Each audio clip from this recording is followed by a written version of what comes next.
GERD or gastroesophageal reflux disease or disorder is very common. It basically presents with heartburn, that is, a sensation of burning or painful sensation behind the sternum in the chest, and sometimes sour fluid or food coming up in the mouth called water brash. In today's time, this has become a very, very common symptom, and this is because of the reflux of acid and food contents from the stomach into the esophagus and sometimes into the mouth and into the trachea. Why has it become so common? It's mainly because the valve which is between the food pipe and the stomach, called the lower esophageal sphincter, that tends to get a bit loose. There can be a little hernia there called a hiatus hernia, but otherwise just looseness enough is able to explain why this acid, instead of remaining in the stomach, goes up. Now there are several reasons why reflux becomes more common in some people and in some situations.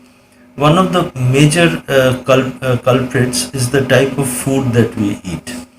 So fried food, anything which has got fat or oil in it, pungent spices, tea or coffee, alcohol, nicotine, and aerated drinks. And for that matter, let's not forget chocolates. So these are the substances which tend to reduce the tone of the lower esophageal sphincter and predisposes to reflux.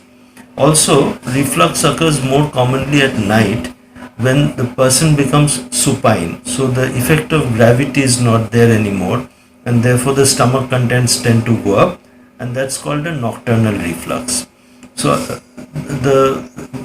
these are the food items which are important, but also one has to keep in mind that people who are a little overweight or obese, their valves tend to be more loose and they reflux much more. So therefore I think that in general, if one wants to overcome reflux, medicines are good for the short term, but in the long term one has to look at reduction of weight, taking an early light dinner, avoiding all the food items that I mentioned, especially during dinner time, and trying to remain otherwise fit. Thank you so much.